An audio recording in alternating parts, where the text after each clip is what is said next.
नमस्कार, स्वागत है आप सबका एक बार फिर से क्रिकेट बस चैटर में। मेरा नाम है तने तिवारी। पहले टेस्ट में आप कह सकते हैं भारत के हाथ को तो आया, लेकिन मुंह ना लगा। वो जो जीत थी वो शायद पॉसिबल थी आखिरी दिन, 157 रनों की दरकार थी उनको, लेकिन वो हुआ नहीं क्योंकि बारिश हो गई।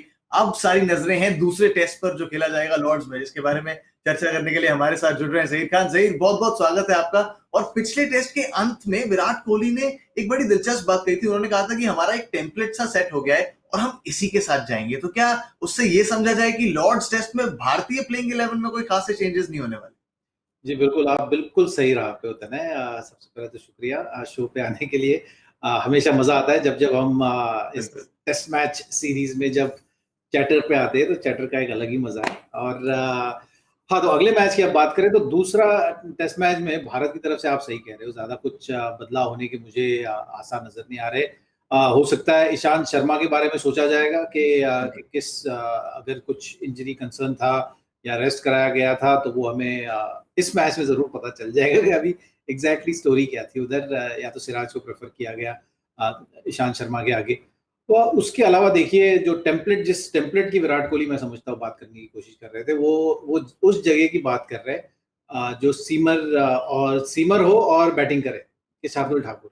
मुझे लगता है कि बहुत ज़्यादा डिस्कशन के बाद और ख़ास तौर से वर्ल्ड टेस्ट चैंपियनशिप के बाद जो सीख उन्होंने ली थी, वो यही थी मेरे ख्याल से कि इन कंडीशंस में अगर ओवरकास्ट कंडीशंस ऐसे होंगे, विकेट अगर इस तरीके का खेलेगा और सामने वाली टीम तो नहीं चाहिए देखो कि आपके स्पिनर्स गेम में आए उतना, क्योंकि फिर आप भारत की स्ट्रेंथ पे खेल रहे हो ना। अगर दो स्पिनर खेल रहे हैं और आप विकेट में अगर थोड़ी भी मदद दो स्पिन की, तो कहीं ना कहीं कोशिश वही होगी कि ज्यादा मदद ना हो विकेट में स्पिन के लिए। अगर वो सिचुएशन है तो फिर आपको एक बॉलिंग ऑलराउंडर तैयार करना पड़ेगा।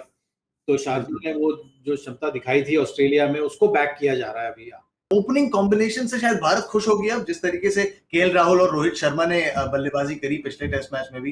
दोनों लोग दोनों ही पारियों में सेट लग रहे थे और नई गेंद को नेगोशिएट करने में काफी खासा सक्सेसफुल भी हुए थे। तो वहां पर वो एक बॉक्स टिक्ड है भारत के लिए। देखिए, गेम की शुरुआत करना, पारी की शुरुआत करना, चाहे वो गेंद के साथ हो या बल्ले के साथ हो, बहुत ही एक अहम हिस्सा होता है क्रिकेट का। और उस नज़रिए से अगर आपके पास ऐसे दो सलामी बल्लेबाज हैं जो इस अंदाज में बल्लेबाजी करेंगे और कंडीशंस को अडेप्ट करेंगे, तो एक मिडिल ऑर्डर के लिए बहुत अच्छा प्लेटफॉर्म सेट हो जाता है। हम हमेशा इसी चीज़ का जिक्र करते हैं। केएल के बाद देखिए एक्सपीरियंस तो है ही, उस पोजीशन में वो बल्लेबाजी भी करते हैं। लेकिन जब टीम आपसे मांग रही है, आप जब आप अपना हाथ खड़ा करके और रिस्पॉन्सिबिलिटी लेके अगर इनिंग खेलते हो ना, तो वो ज्यादा सेटिस्फाइंग होता है।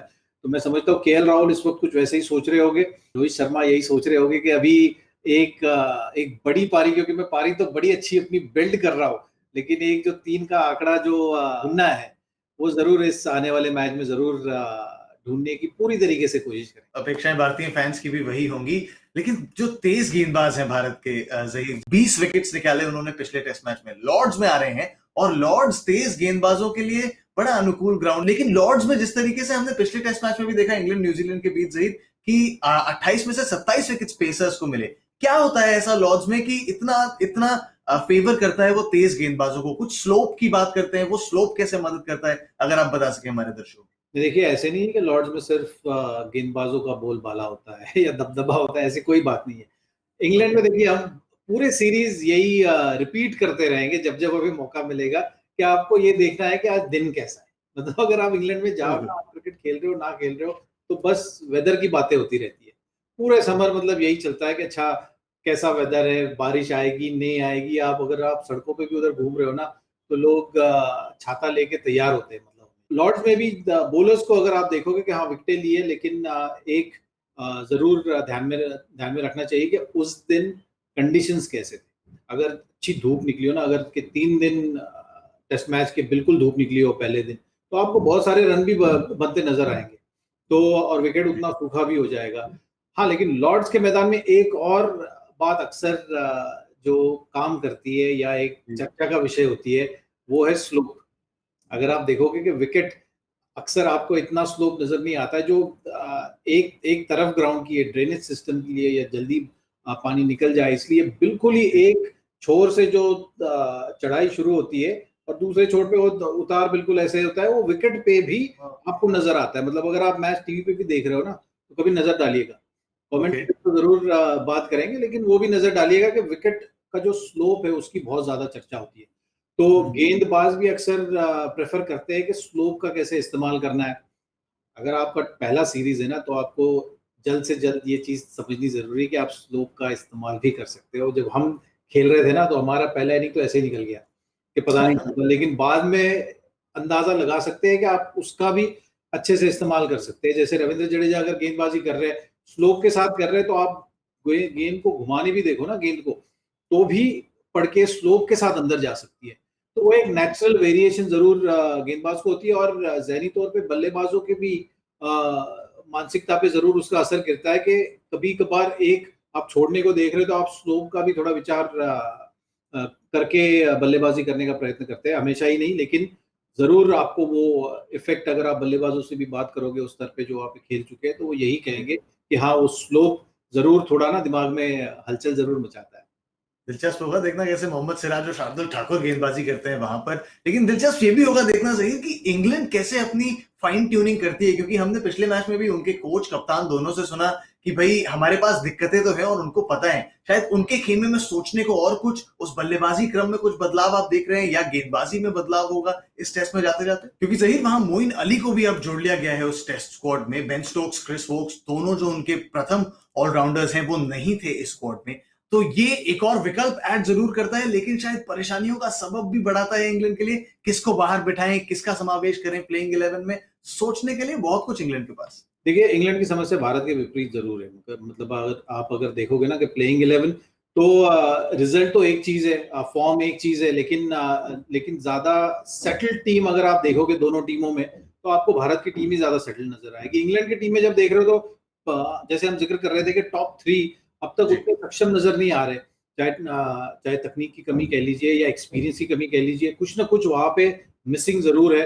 तो एक वो विचार विमर्श जरूर हो सकता है इंग्लैंड के खेमे में कि कैसे, किस दिशा में हमें जाना चाहिए, वहां पे बदलाव करना चाहिए, या इसी खिलाड़ी आप समझते हो कि यही खिलाड़ी आपके बेस्ट है इस वक्त और इन्हें हमें प्रोत्साहित करना चाहिए, मौका देना चाहिए ताकि ये और बेहतर हो। लंबा टेस्ट मैच है, तो आपके पास एक और मैच आप दे सकते हो। नहीं तो हबीब साहब बैठे हुए पीछे थोड़ा सा प्रेशर डालने के लिए, वो भी एक अच्छे बल्लेबाज है। तो वो एक जरूर डिस्कशन मैं समझता हूँ होगा उनका टॉप 3 को लेके। दूसरी चीज मैं समझता हूँ कि डैनियल लॉरेंस उतने अच्छे फॉर्म में अब तक नजर नहीं आए, तो हो सकता है उनके जगह ओली पोप का समावेश हो सकता है। एक अच्छे खिलाड़ी है, काफी खेल चुके हैं इंग्लैंड के लिए, लेकिन कहीं ना कहीं फॉर्म के कारण हो सकता है उन्हें उतना मौका नहीं मिल रहा था अभी। क्या वो तैयार है कि नहीं, हो सकता है वापस उनके तरफ भी रुख हो सकता है एक्सपीरियंस के मद्देनजर। और तीसरा मैं समझता हूँ गेंदबाजी को लेके एक रोटेशन पॉलिसी हमने पिछले बार भी देखी है इंग्लैंड की तरफ से, कि जब ये भारत का दौरा कर रहे थे तो उस टाइम भी हमने देखा कि सोच रहे थे कि नहीं हम रोटेट करेंगे गेंदबाजों को वगैरह। तो उस नजरिए से देखना होगा एंडरसन को किस तरीके से यूज कर रहे हैं, क्या वो बैक टू बैक मैचेस खेलने के लिए अभी इस वक्त तैयार है, नहीं तैयार है। वो एक देखना होगा कि किस दिशा में इंग्लैंड जा रही है उसको लेके। दूसरा मैं समझता हूँ स्टुअर्ट ब्रॉड, क्योंकि अगर आप देखोगे कि इंग्लैंड की गेंदबाजी में एक वो थोड़ी सी कमजोर कड़ी लग रही थी। हालांकि गेंदबाजी उन्होंने बेहतर की मैच में, एक्सपीरियंस भी इतना ज्यादा है, लेकिन आप सोच सकते हो कि अगर आपको अतिरिक्त पेस चाहिए तो वो वुड प्रदान कर सकते हैं। क्योंकि पिछले इंग्लैंड के टेस्ट मैच में आपने अगर देखा होगा कि एक जो कमी थी वो थी जोफ्रा आर्चर जैसे गेंदबाज की, जो रफ्तार के साथ अटैक कर सके। तो देखना होगा कि हो सकता है वुड को भी मौका मिले। तो एक वो विकल्प तो जब आप दो टीमों की तरफ देख रहे हैं ना, तो वो भी दर्शाता है ना कि मानसिकता या माहौल कैसा है। तो इस वक्त इंग्लैंड का खेमा ज्यादा चर्चा कर रहा है, ऐसे मैं समझता हूँ। भारत का खेमा उतनी ज्यादा चर्चा कि कौन खेलेगा कौन नहीं खेलेगा, हाँ चर्चा हो रही है कि क्या करना है।